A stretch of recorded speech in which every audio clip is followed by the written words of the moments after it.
Okay, so it's time to go to this session in following the approach of today's meeting, very important for the comparison of the relation between technology and ethics and limits that we can propose and as psychological aspect that we have to always have in our mind, because we are with human being, and it's not only easy to take care of all the aspects of the technology and the psychology and the ethical approach.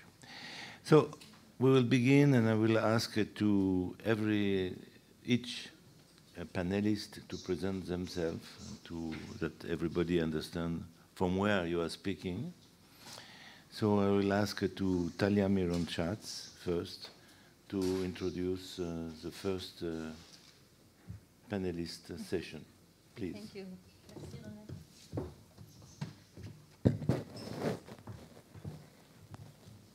Hi, everyone. It's great to see you. It's great to be here. Thank you so much, Bruno, for putting this conference together again, and hopefully many more times in the future. I have a presentation. It will be up soon. But I want to say where I'm coming from. So I'm a professor of psychology. I'll go forward and then I'll go back to the first slide. So I'm a professor in Israel's Ono Academic College. I'm a fellow, a visiting researcher at Cambridge University's Winton Center for Risk and Evidence Communication. I did my postdoc at Princeton, I taught at Wharton, and I work a lot with pharmaceutical companies on top of doing research. So I mention all of that because what I do all the time is think about how do people decide, how do people choose about the most important topics of their life, and definitely health is incredibly important. So my field is medical decision-making, but the paradigm from which I come is behavioral economics. And I didn't make slides on behavioral economics, but I don't need a slide in order to talk about it. And behavioral economics basically looks at how do we decide, how do we choose, how much information do we incorporate into our decisions, and how do we make them.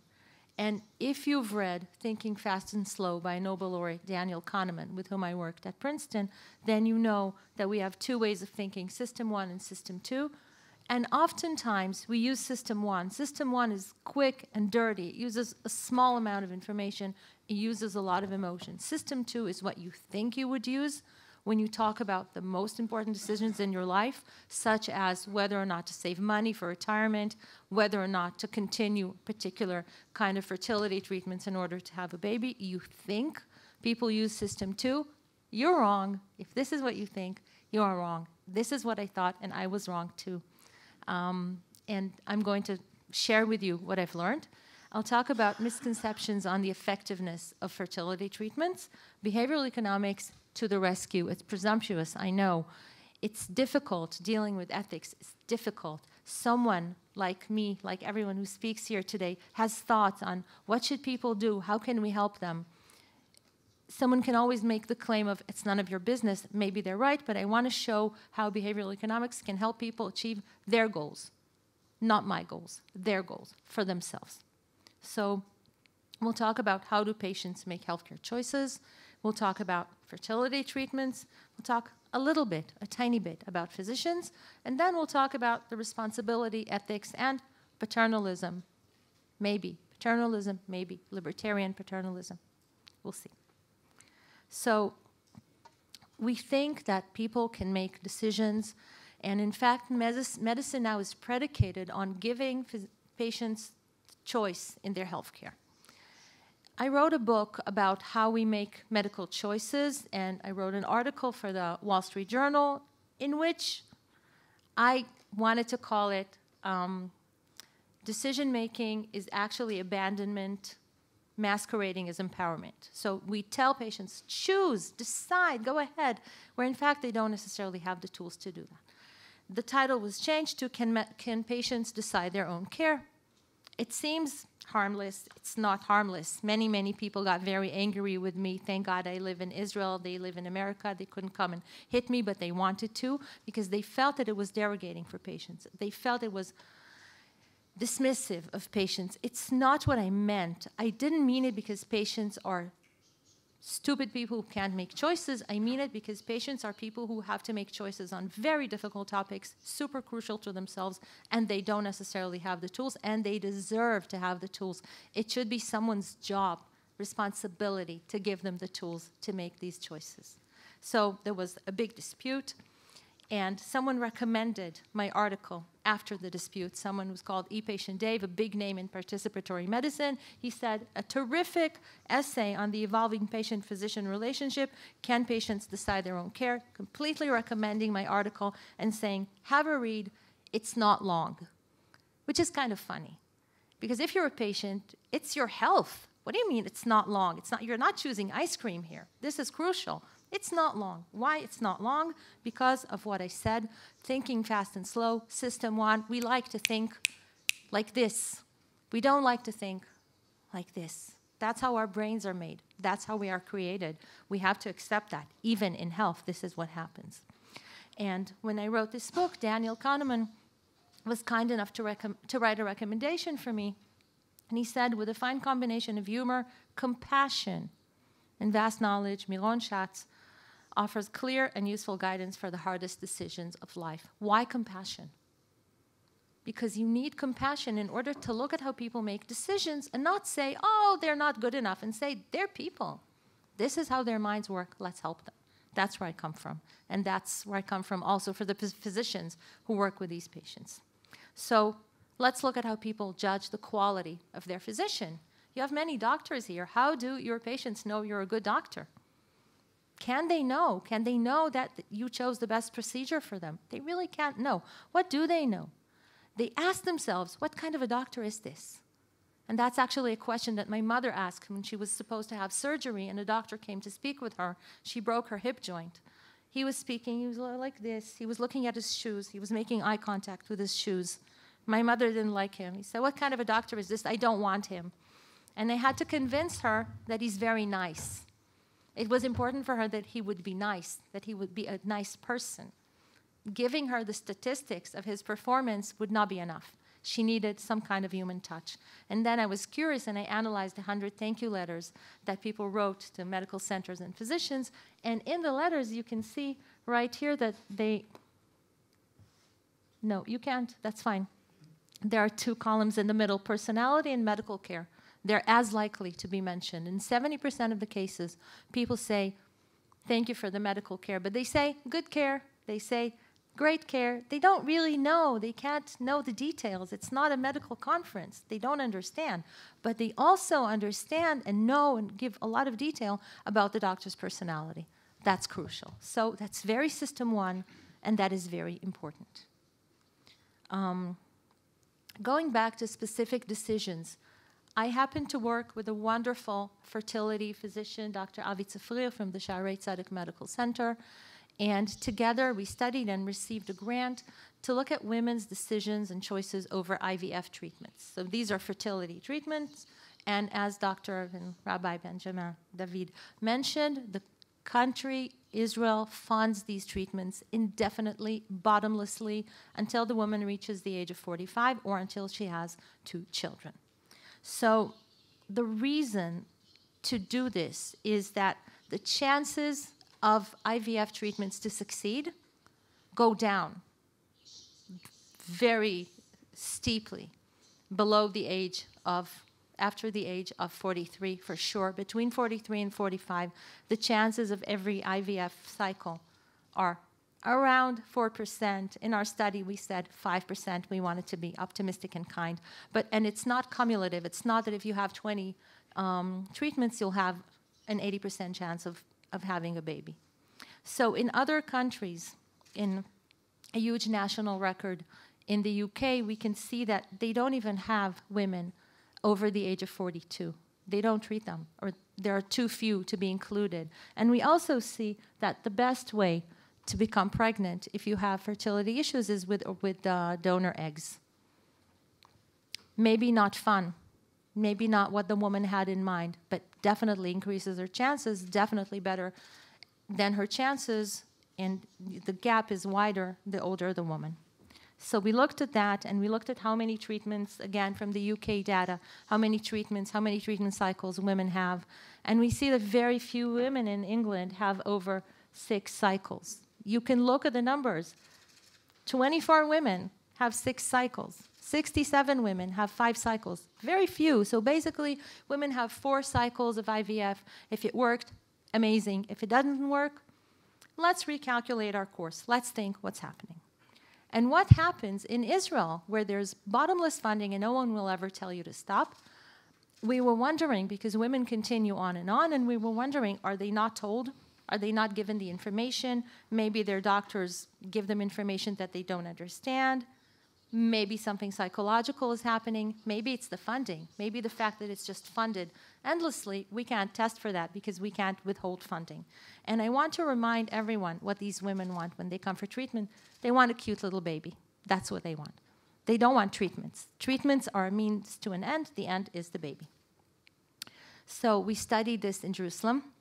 Not far, walking distance from where we are right now, is the Western Wall, of course, where Jewish people and other people and everyone is invited, come to give God their prayers and hopes, very much like our IVF women, and it's snowing, and that's rare, like the success of IVF for women this age.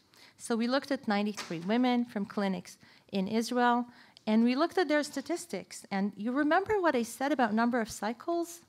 So the average number of cycles here was already 5. For these women, the maximum was 17 cycles. It's very difficult to have IVF treatments. It's not fun, psychologically and physically. It's grueling. It's hard. To get a negative answer is even more difficult, apparently, than all the injections and the hormones. So we're not really doing these women a favor when we're giving them this gift of IVF treatments. And we asked the women, what did your doctor say? Maybe the doctors were lying. Maybe the doctors were selling some optimistic picture. The truth is, no. We see that for the majority of the women, the doctors gave them very low chances of success. Maybe a bit more optimistic, but no doctor said, I promise you, you'll have a baby. This did not happen. So they received some information, and it doesn't matter. Now, we asked them about their own chances, what they subjectively believe their chances of having a baby through IVF are. The number per cycle, if we really make it nice and optimistic, is 5%. The number for a woman this age is about 15%. But when we ask them, you know, what do you think? Oh, dear, the animation is not coming up. What do you think? Someone give me an answer from the audience. What do you think they believe their chance in one cycle is? Medically, it's below 5%. What do they think? 30%. Thank you, Levy. You're wrong. 50%. Almost. Exactly. 45%. Thank you. And people who read this say, what? You have a mistake on your slide. No, I don't have a mistake on my slide. You can't see the numbers, but that's okay. You'll have to believe me. The reality is 5%. The hope is 45%. Likewise, for cumulatively, the reality is 15%. The hope is 60%. Huge gap between the hope and the reality. And when we ask these women, is there a number on top of which you would have said, or below of which you would have said, I'm not even trying these treatments, 80% say, I would have attempted anyway. I would try. What did I say they want? Did they want treatments? What do they want? A baby. A baby. They're going at the treatments, which will probably not get them to have a baby. And there are other ways to do this, which women often discover when they're like 46, 47, they do egg donation, and then they become pregnant. So I'm not saying this as some evil person who doesn't want women to have babies. I'm saying this as a very concerned person who says all these women are undergoing all this suffering, and it won't lead them where they want to be. We asked them, what's your plan? It makes sense, right? I mean, you want to have a baby. It's important for you. What is your plan? Is there a limit to the number of treatment cycles you will have if it's not working? Wow. So half, 46% say, no, there's no limit. I don't have a limit. They say, I don't know. So they went into this process and they don't know. They didn't plan. 31% say, no, there's no limit. So this is very disturbing. If this is a thought process and you have to think and you have to decide and maybe consider alternatives, it's just not happening. Likewise with the money.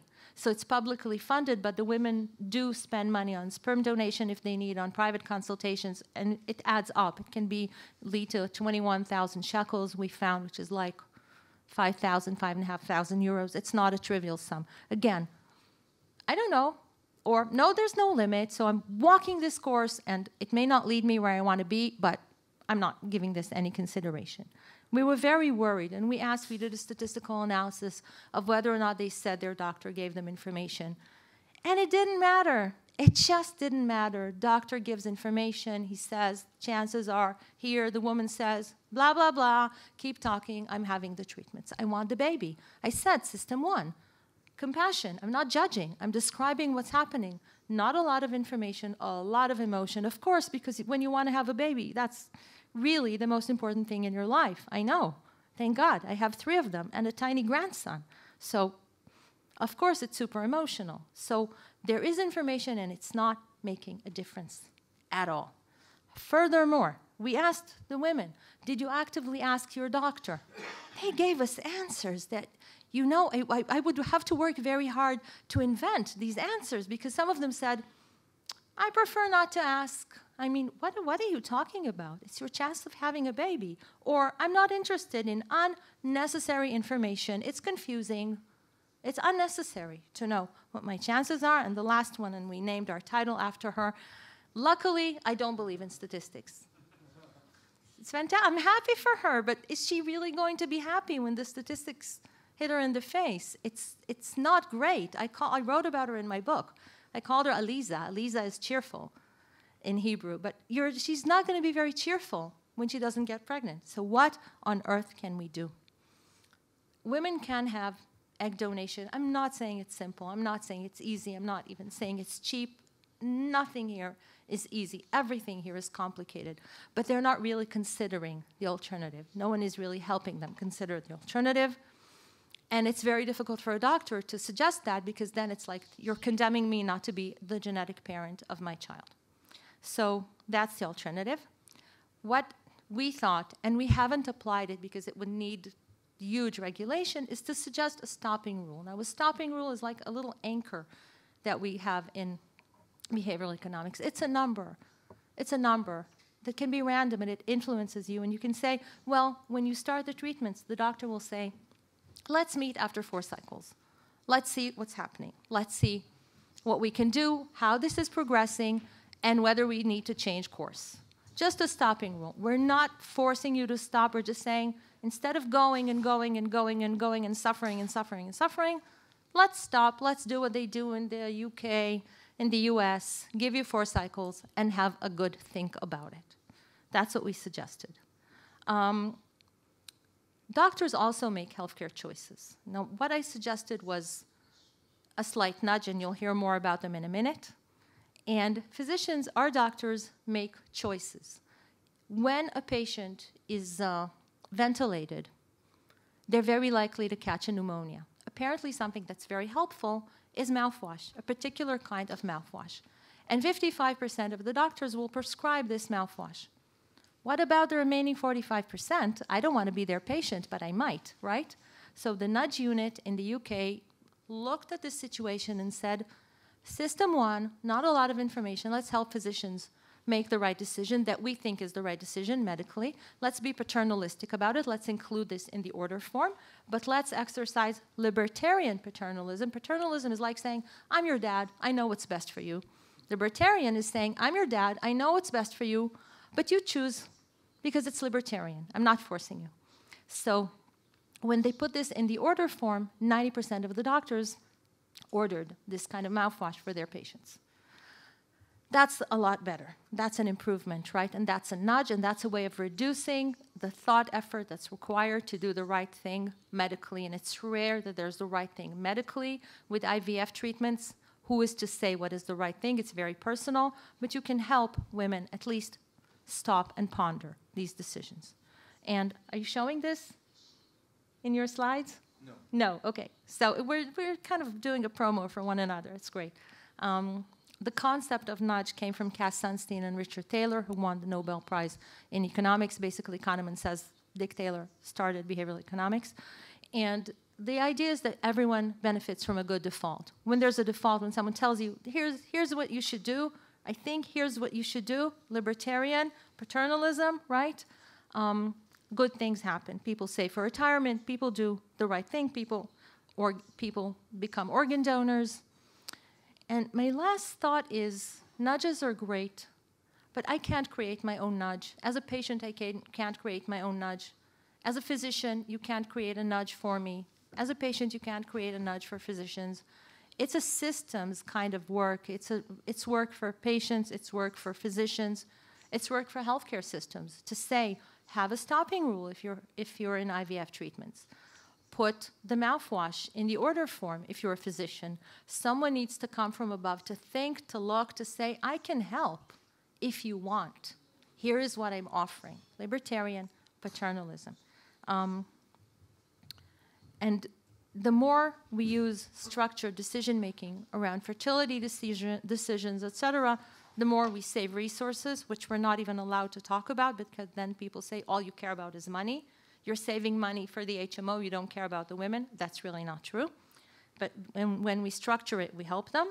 And likewise, for physicians, so to make responsible decisions, where people think about the consequences and have some information, even if it's in a system one sort of way, we need comprehension, we need emotion, we need choice, we need to give all of these to patients. It has major consequences for their lives. When you're having fertility treatments at 43, do you really want them to fail and then you'll have organ donation when you're 47?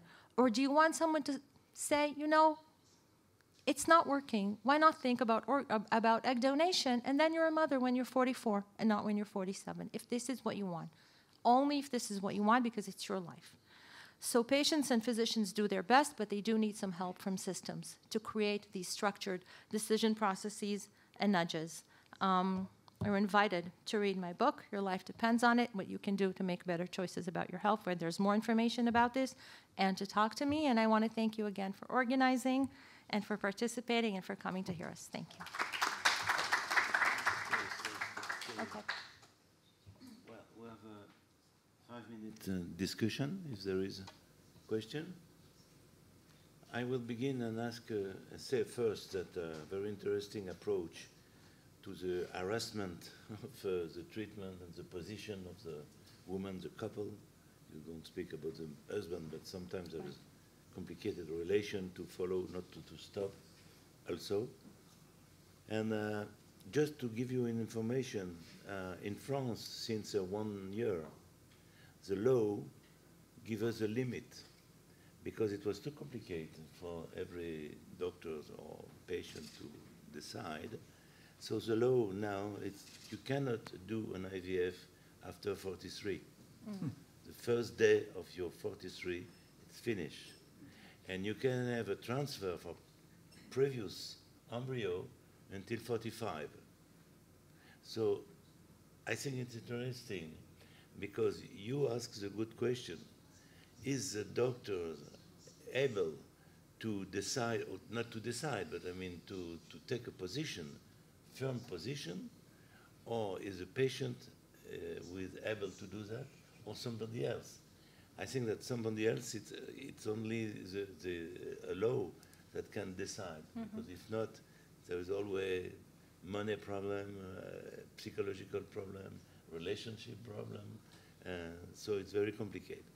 But you work about this category of patients that we have more and more, about 42, 43, 45, it's very complicated to manage. And your approach is very important, because first of all, it gives that there is the right to a doctor to take a position, and secondly, to the patient to understand why you cannot do everything everywhere. But it's all the discussions that we have in this meeting, what is the limit of the personal choice and the medical response and the society, ethical, psychological, all the approach. Thank you very much. Thank you. Can I say something about Israel? Yeah, of course. Israel is very fertility driven. The Israeli Association of Pregnancy and Birth wanted to have the law that you're suggesting. They suggested it. They said it's futile. Why do this? There was huge uproar. People were saying you want to kill the Jewish people. I will say just another comment. I say, and I write also in some books, that sometime when you take the position as a doctor and people come to see you because you was the first one, so they have a little of a long trajectory they come. And when you say you have to stop because it's not possible really, a miracle is still possible, that's true. But a miracle can have without medicine. That's a real miracle. So perhaps you will be pregnant, and that's true.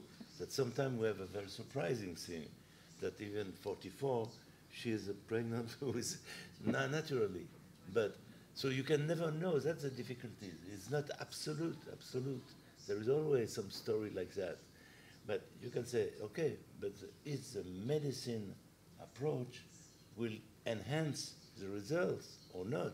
So a miracle is still possible, but not with the medicine. It's not necessary to do medicine. Well put. And that is interesting to have.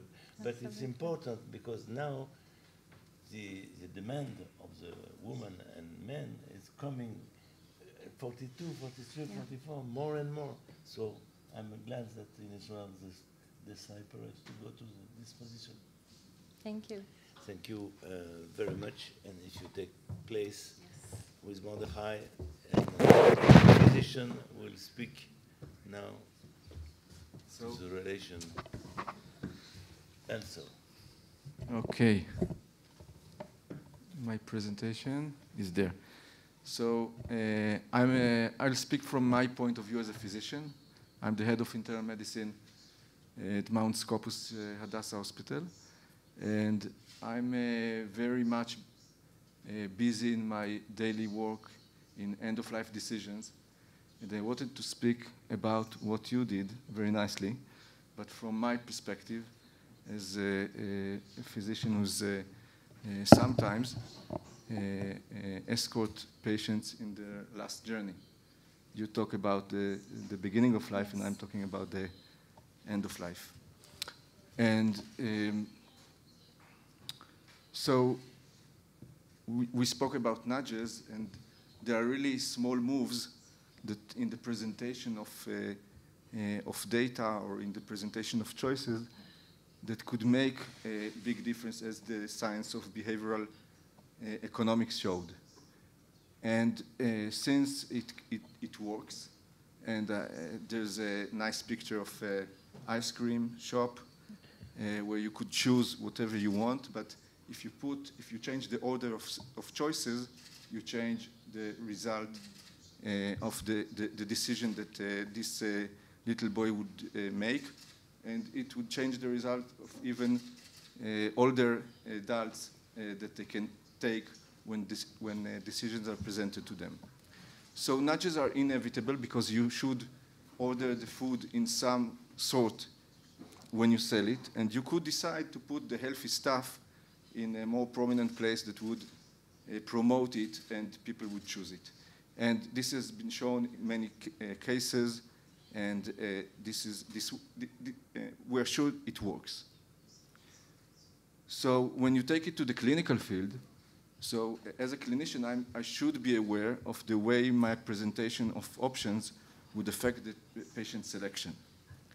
And when we speak about nudges, we're talking about small moves. We're not talking about big manipulation of data or wording, but we'll get to that in a few minutes. But originally we were talking about pre-checking a desired option as a default, changing the order of options, like in the ice cream shop, or maybe framing intervention risk in terms of survival rather than mortality. So most of us would refuse a procedure that would have 10% mortality, but we might accept a procedure with 90% survival. So it changes the way we think, and it is related to what you, Talia, has presented a few minutes ago. But the debate on medical choices architecture is more complex than just ice cream selection. Because on the other side is the patient best interest. And I believe, as a physician, that many times I know what is best for my patient when he or she do not understand it yet. And I have the responsibility to clarify their values, to clarify the reality, and to get to the point that they will get the best, their best interest from the decision. But sometimes while doing it, I might be paternalistic, and I might be manipulating patients' autonomy. So it's a kind of a balance that I cannot ignore while speaking about nudges. So I want to show you two studies that are similar in their intervention, but different in their, I think, in their philosophy. One study looked at vaccination, COVID-19 vaccination. And there's a big issue on how to promote vaccination. And we know that nudges work well to promote vaccination. And that study looked at 2,000 Italian reluctant adults from vaccination. So this is a tough population. They already refused to vaccination, and they were given a written invitation for vaccination. Half of them got the default mark as non-vaccination, and half of them did not get default, or sorry, half of them got the default set for non-vaccination, and half got the default set on vaccination. And you could see that in this tough population, this simple and innocent, relatively innocent intervention increased the vaccination rate by 30%. So you might say that 9.9, 10% vaccination following a letter is small percent, but if this is a tough population, they're already refused. So what is the chance that they will agree? So there's a relative increase of 30%, which is a great increase. And now I want to take you to another world, the world of end-of-life decisions. And the tactic of nudges has been used in that setup also. So this is a nice study that brought me to think more about nudges and the deep idea behind them. So they looked at 132 seriously ill patients, and these patients were assigned to 3 end-of-life advanced directive forms. One in which the comfort care default was pre-checked. The other where life extension default was pre-checked. And the third was that none of the options was pre-checked. So the move is very small. They just check the option they gave the patients.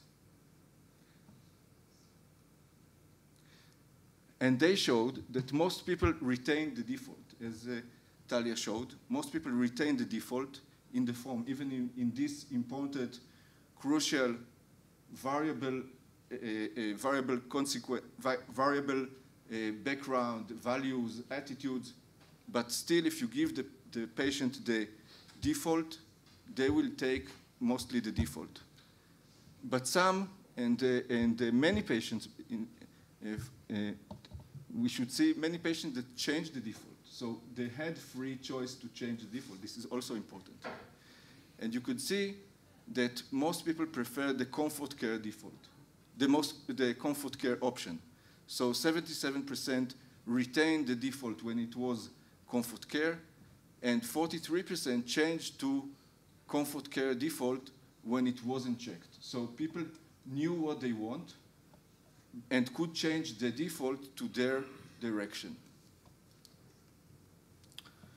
So now I want to stop the presentation for a minute and ask you a question. Let's have a short round of voting. How many of you would feel comfortable if your grandmother would decide about her vaccination using a form that has been pre-changed to promote vaccination? I would feel comfortable, you know. She doesn't want it. Let's persuade her this way or another to get the vaccination. Talia, would you? Yes, my mother, actually. I wanted her to vaccinate. You She nudged didn't her want. Yeah, to do didn't so, help. and you nudged her with the knowledge of the science behind it. Didn't help. Didn't help. Stubborn woman. But now the other question is, how many of you would feel comfortable for your grandmother to decide about her end-of-life care using a form that has been nudged? And is it the same? So I see a few smiles here, and we all understand that it is not the same, that the tactic may be the same, but the subject may be very different. So we're talking about adequacy of nudges in medicine, really. So first of all comes the nature of the medical situation. And I'll speak shortly about all these aspects in a minute. Next is the extent of change, the depth of architecture for the information and for the options. And last is the transparency and regulation of such intervention. So we could see that end of life is very different from COVID-19 vaccination. The setup is different. Patient-based interest is not so clear. Prolonging life versus comfort-oriented care, when we can't have both, means an impossible dilemma. And I, as a physician, cannot know if patients' values, if the family experience, if the environment, attitude would benefit from any intervention that I suggest. While best patient interest for COVID vaccination, most of us agree that vaccination works. Most of us agree that COVID-19 is nothing that if we could avoid, we should avoid it. So most of us would accept that intervention in that sense.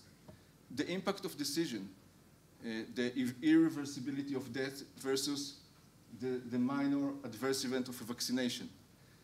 The complex medical, cultural, social circumstances related to end of life as compared to vaccination. Everything is complex. Vaccination itself is complex. But when you compare end of life to vaccination, you see that there is substantial difference in the topics. So different problems require different approaches. The extent of change was the second factor that I thought was different. Changing the order of option presented seems like a small, really nudge, small move that could be accepted. Changing the wording of the options, would it change the content of the option? Would it change the incentive to take the decision? Framing the options, like extending life versus comfort-oriented care. Who wouldn't choose comfort? We all like comfort. So would a manipulation of the wording affect the decision? Is it legitimate? Using pictures. Would you like to be, all these pictures are coming from the public domain, published in medical literature. Which picture would you show to explain to a patient the consequences of intubation and ventilation? If you show the right one, no, it's not so happy. The left one looks like a reasonable quality of life. And lastly, the transparency and regulation of nudges. Are interventions transparent? Who regulates the choice architecture? Do we allow third parties and economic pressures to affect the nudges? We could direct our patients to hospitals that work with our insurer. We could direct patients to get the medications we want, because there are many options, and some of them could save a lot of money, and some of them could not. Some of them would be more expensive. And what is permitted and what is forbidden. So I want to close my presentation. Choice architecture is here. It is not if, but how and when. And it is an effective method. We need to consider public health context separately from the individual clinical context. Choice architecture challenges patient autonomy, may challenge patient autonomy, if it is used with architecture of content, which could lead to misguiding the patient. Regulation, transparencies, third parties, all of these should be considered. And also the effect of cultural and social differences that could not be evaluated using a uniform selection form. So communication influences on clinical decision and nudges. So the pre-check default or set order of options, nudges constitute a unilateral communication form that does not allow to elucidate beliefs and motives. And in this situation, the retaining of the default could be because patients don't have a authentic will, or because they have authentic will, which is marked on the form. But it could also mean that they cannot decide, that they need help and support and guidance and a conversation, a bilateral conversation that would allow to get to these decisions. Influences are part of any conversation that I make with my patients at the end of life. I present what I think, but I also see their face. I also can get the responses and can respond to their responses and evaluate why they choose what they choose. The rules of behavioral science, behavioral economics apply to any decision we make. Medical decisions are different from each other. The vaccination is different from end of life. And we should appreciate different decisions and take the moment to think of what is on stock. Social and familiar perspective, emotional, affecting all parties involved, including doctors, to the rest of their life. When used carefully, nudges may be legitimate tactic that can serve as medical decision-making aid, but they should not divert our focus from doctor-patient communication and shared decision-making in these complicated situations. Thank you. Thank you, Mordechai, for this presentation. Do we have some questions from the audience? I will ask you what do you think about how to fight against folk news who interfere with the position of both of the doctor and certainly of the patient who need a vaccination, for instance. So fake information, fake news against vaccination has more sophisticated tools, and the communication, the networks, the Facebook and Twitter and everything else that is coming up. And what's the name of the new Trump's new social media? Truth something. So we'll always be behind. We'll always be behind, and we need to use the same measures to get to the people. We need to use the mass communication tools to get to as many people we can get, and to use the same tools and tactics, but without diverting the truth. So that's very important. And you know, when the epidemics was high, and when the vaccination was restricted by age to patients above the age of 70, and then 65, and then 60, everybody wanted to be vaccinated. You didn't hear the anti-vaccination movement when people were dying in northern Italy in masses. You didn't hear that, but because things were down, people felt more comfortable. So when people feel more comfortable, they have something to fight against. And I really don't know how to change. You know, it's easier to think of how to fight it publicly than how to change the mind of one patient. Because one patient is standing in front of me and telling me all these horrible lies, and I cannot even start finding the truth and the motives behind it. Yeah. So that's my frustration. I can only share my frustration with you. Another question, what did you do, what will you do? For instance, in France, the government obliges the nurse in the hospital to be vaccinated, okay? And if they are not vaccinated against the COVID, they cannot stay in the hospital. So it was a mandatory, not asking the position of everyone, but it was like that, as it is for other type of vaccination, never we had a problem.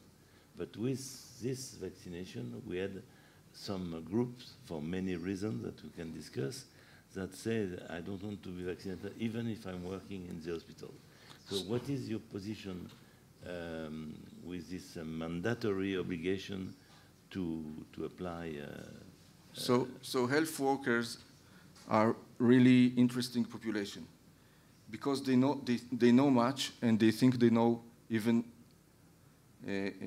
more than they know, and they are the subject of rumors and fake information as any other part of the population. And I think it is absolutely legitimate to enforce vaccination. You can refuse to take the vaccination, but you won't be in the next night shift in my department because you are treating patients with immune deficiency and you are endangering other patients. So it is absolutely free and it's absolutely possible not to take the vaccination, but you won't get to the next night shift without proof of vaccination. My first obligation is to protect my patients. So there's no question about it. However, you should choose the interventions you enforce very carefully. So I heard that now people are getting letters to get their 5th vaccination for COVID, and I'm asking if there's a public health expert here in the audience, what is the justification for that? I'm not sure that I know the justification when the disease is low, so why to get to the 5th vaccination? I'm not an expert on that. But when the disease was high and we had a mean to fight it, I don't see a reason why not. I'm a libertarian, but I'm not. My first obligation is for my patients. And this is the same applies to nudges. I want to be transparent about the interventions I give and why I suggest and why I do them. Thank you very much. Thank you, Mordechai. So my pleasure is to introduce Virginie Zerah. If you can present yourself, and you will speak about different aspects of besides the technology and the human gift that is a baby. Yes. Thank you for having me at this forum. Thank you, Bruno, and thank you for all the organization. So I am a hypnotherapist and coach, and I've started accompanying mother and children, like that, better? Okay. And so I saw a lot of difficulties in the link, in the relationship between the mother and the baby, and finally I found out that we should work before that they had their baby, and we should accompany them. So that's where I started to form myself in HypnoBirthing in the US, and then hypnotherapist.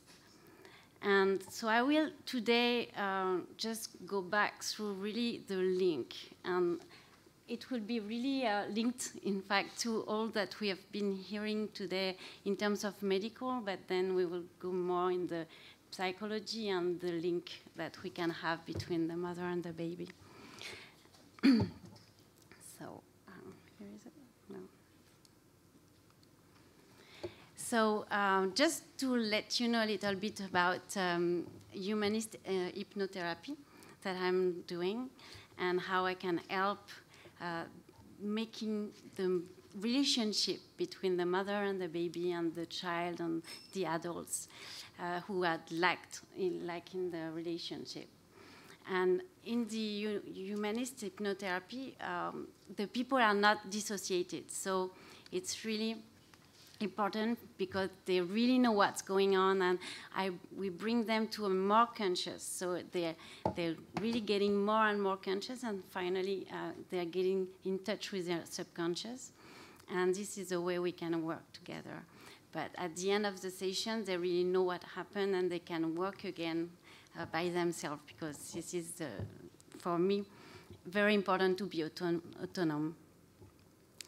So the main point I will go through today is the difference between the bonding and the attachment theory, and what we have now linked with all the new parenthood that we have been hearing since this morning, and the ethics around it. So the mother-infant bonding is just after birth. And we know that there is this love that we were talking about, love and the link of the bonding and the link between the mother and the baby is really starting in the womb, starting from the beginning. And there is a link for the afterbirth. And this is really my point today, is to point out how much it is important to really be conscious that the development of the baby starts in the womb. And there is really a link for afterbirth.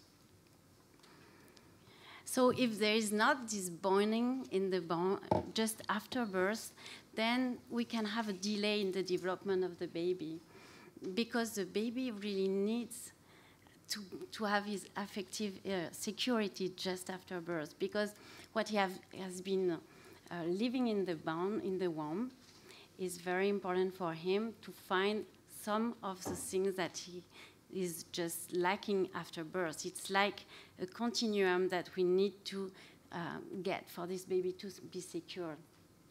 And the fact that he's skin to skin with his mother, or if it's not possible right away after birth, the closer it is, the better it is for the development of the baby. And so this is the bonding, and which is the beginning, and then we have the attachment theory that has been talked about and developed by John Bowlby and then Mary Ainsworth and many others until since the 50s, late 50s. And now with the neuroscientists, we have confirmation that what has been developed psychologically is really here now. And we know how much it is fundamental for the development of a baby, the attachment style that he will have. And a secure baby will develop much more in better health, psychologically and physically as well. And this is what we have been talking this morning, like nutrition is very important for the development of a baby, like his QI, but also for me, the attachment style is also very important for the development of a baby.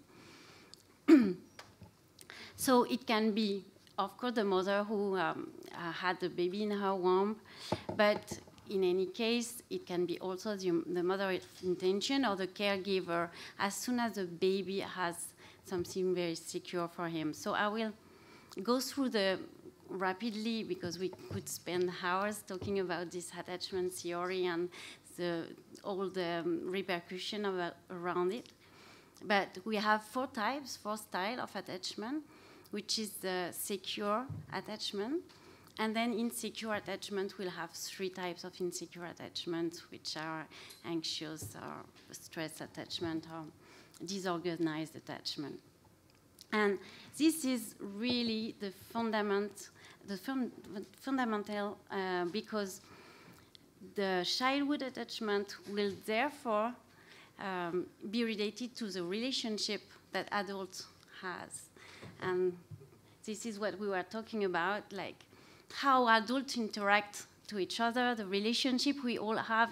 Like, as we say, we are really human people, and we all are related to how we were cared for when we were little, and how we were really surrounded by the environment, the physical environment, the social environment, the family environment.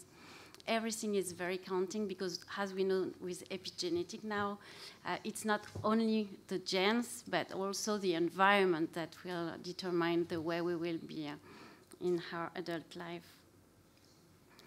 So, to be rapid, but to tell you the difference between the secure attachment and insecure attachment. So, a baby that is secured, he has his parents really taking care of him, and he knows what the parents will do. Like, the parents will react to his essential needs very easily, rapidly, and he doesn't need to cry to make his parents react most of the time. He can cry a little bit. I would say it's not like not letting baby crying, but then the parent react and do what he needs for his survival, because this is a question of survival at the beginning for a baby who's just born.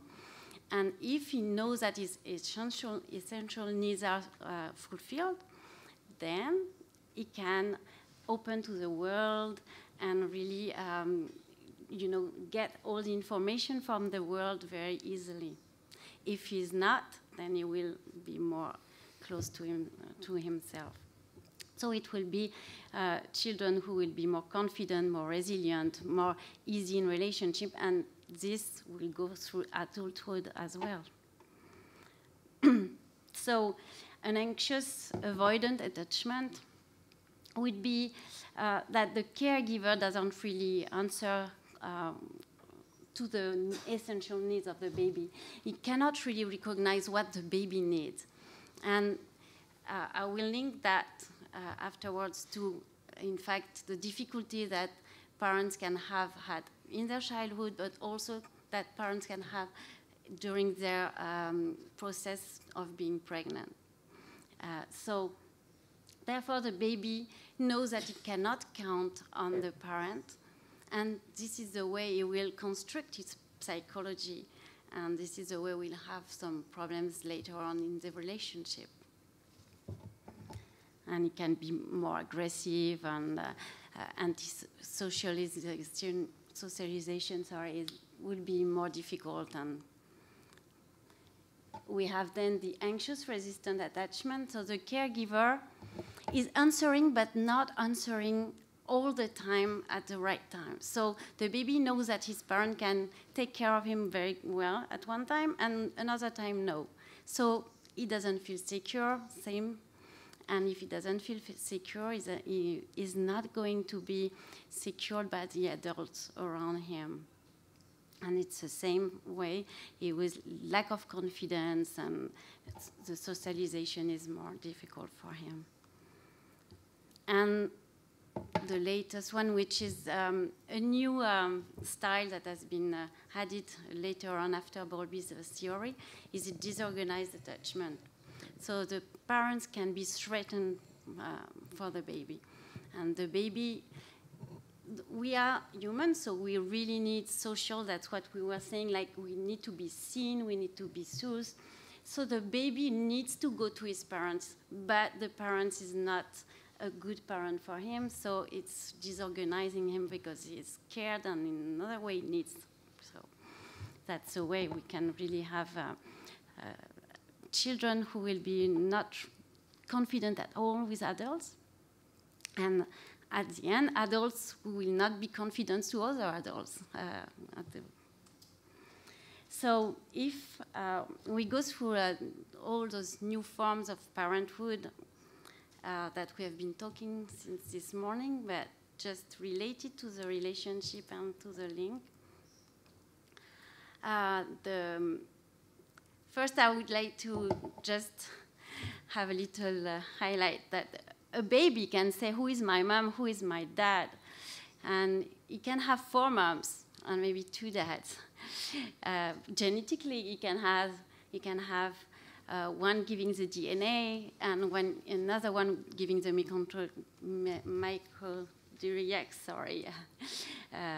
elements. And then he can have the mother who has the baby in her womb, and the mother who will raise the baby. And then you can have a father giving the donor of the sperm and the father raising the baby. So at the end, ethically, who is the mother? Who is the father? Is it the one raising the baby? Is it the one related genetically? So in all those new forms of parenthood, we have solo mothers. And the risk of solo mothers, I would say, it's a decision they take. For some, it's a decision. For some, it's like the will of having a baby and no having time to encounter someone for being the father, or the liberty of choosing on a catalog the progenitor. And that's something that happens more and more, that we have women and they want to have a baby for themselves and not so much being with a partner, and they choose on a catalog. And finally, this baby will be raised by just one person, and we know psychologically that being just in a diet is not very good for the development of a baby. It's better a triad, it's better to have a relationship. So still, the baby can say, who is my father? And what is the story he will have when he go to school? And this is questioning. And in the RRT technology, reproduction, so we have also been talking about gamete donors, and a lot of people, well, I would say some people, would say that if you give a part of your, genetically, you give an oocyte or a sperm, are you responsible for this person who will emerge from this embryo that will be created through your genes? This is a questioning also that we can have. Even if we say that, I've heard the presentation saying that, yes, we can say no, until it's 40 days, then it's not a person, a human. So, but then Paul Atlan said, and I rejoined him, that the transgenerational history is so important for every human people. Who is my father? Who is my grandfather? What is this story of my family? So this is also very questioning. And the surrogacy, same, we have a baby with 2 or 3 mothers or 2 fathers. The same, we have the same question, who is my mother? Is it the one who adopts? And we know that in some countries, the laws, and maybe nearly all the countries, the mother who is having the baby in her womb, she can keep the baby at the end if she doesn't want to give it, even if there is a contract. So we can still be questioning ourselves around that. And related it with the link, this is something very important for me, is like, if the baby is in the womb of a woman, then even if moreover, if the language is different, then the baby is really in such a different environment. Language and maybe food, maybe everything is so different when he's given to another family who is going to adopt him, and maybe so much different in the culture and everything. Even if, of course, he's in the womb, he has already developed certain things, and we don't have the bonding because the mother will give the baby, and we know that the bonding is hormonal and emotional. So, but then, of course, the baby will adapt because we, in our brain, can adapt to new situations, but still, there is something that has not been, I would say, right for the baby at the beginning. And then we have a new form of parentality, and I know this photo is could be a little shocking, but this is what we see now, we can see now, is like, so people, we have a woman, she wants to be a man, she feels that she's more a man than a woman. So young, maybe, she will do some surgery, she will take some hormones, and finally she feels as a man. She changed her name, and we call her he now. But finally, at one moment, she wants a baby, and she still has the body as a woman. So she can have a baby, because she would stop the hormones, maybe get a oocyte from a donor, and then the sperm from her partner or not. And then she will be pregnant, he will be pregnant, she will, I don't know how to say. And finally, give birth and go to the mayor to declare this baby and say, I'm the father of the baby. So who is the mother? But this is really true. Huh? This is what's something happening. So for me, the main message of my presentation is the story, the story of this baby, and also the bonding and the attachment is so important for the development of the baby. And we were talking about the QI development, we were talking about how the relationship between humans are made of, and finally everything starts from the beginning. And of course, it can transform during the adulthood, and we will go through different attachment styles during our adulthood, but from the beginning, there are some little, I would say, little trauma that the baby can have had, and they are in our subconscious.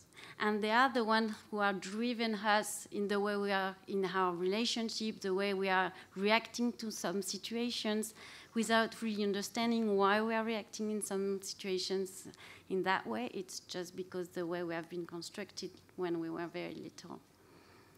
So the last thing is really, for me, it's utopic maybe, but if we really care for all those women who are pregnant, it's the humanity of tomorrow. So they are pregnant because they are holding the humanity of tomorrow. So the women who are pregnant should be really cared for, surrounded, supported, and not being alone during pregnancy, but moreover after giving birth, because a lot of them are too lonely after birth. And before in our civilization, we talked about those 40 days where the women were really surrounded by family, by cousins, sisters, and others, and they could just rely on them to take care of everything in their house, everything in their environment, and just be with their baby, and the bonding and the attachment was more secure for the baby.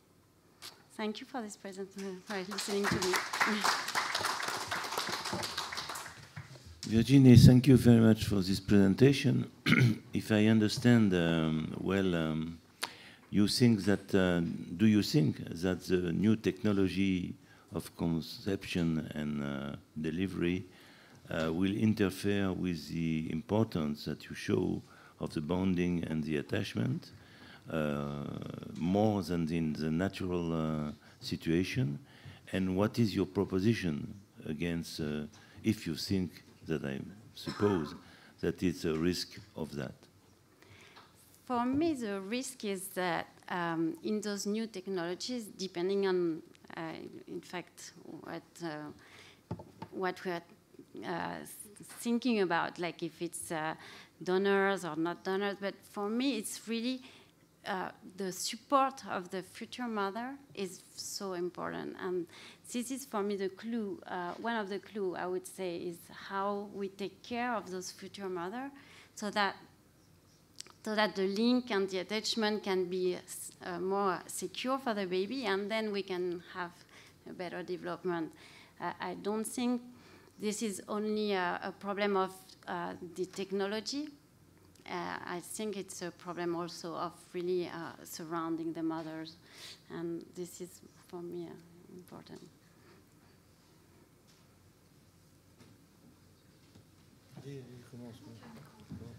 Thank you very much, Valerie, for this inspiring presentation. I have a very naive question. How do you define yourself? What is your duty? Are you working with the couples? What you mentioned that you were doing hypnosis. So what is the relation between all this?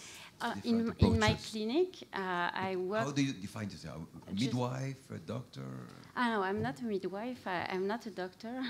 It's more holistic accompaniment for me, because I'm not trained as a doctor or as a. But how do you interact with those people? So the couples would come to me either through doctors who would like them to have an accompaniment apart from the medical, because now we know that in this technology parenthood, there is a lack of accompaniment, and there is a lot of stress, and kind of sometimes can be depression, and so accompanying those women, those couples, helps them go through this process and helps them be more like feel secure in themselves also. So in other words, you are not part of a team, right?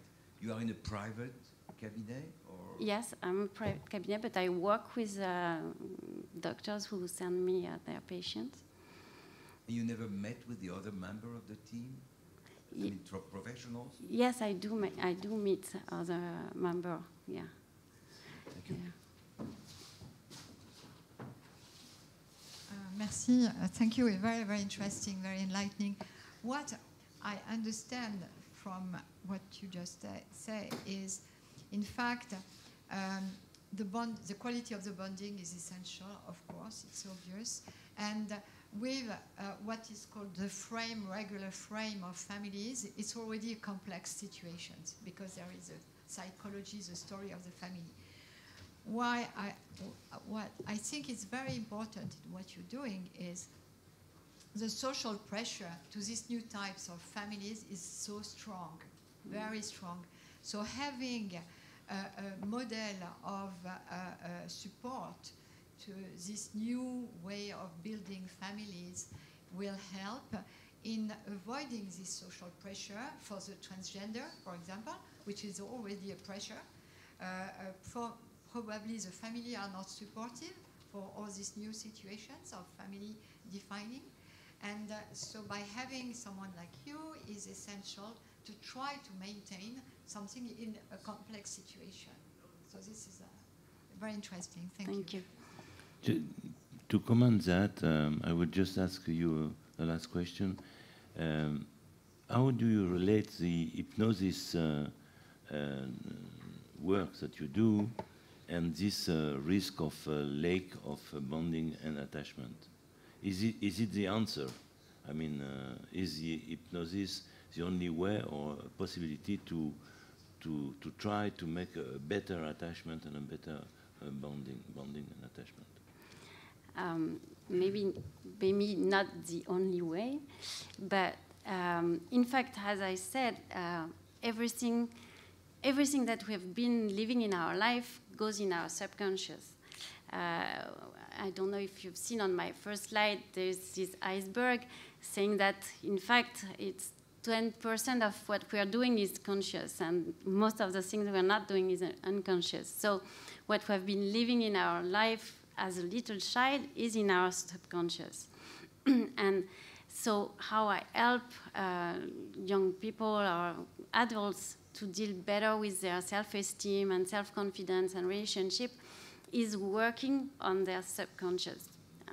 Because this is the way it has been, as I was saying, it's little, I would say, traumas that are inside themselves that make them have a way of reacting and acting in their life. So hypnosis is not the only way, but it's a really good way to put back this relationship with yourself and be more in the self-confidence and self-esteem, because this is the lack of self-confidence and self-esteem mostly that you pointed out in your presentation, Talia, because of what we've been living in our early childhood. So.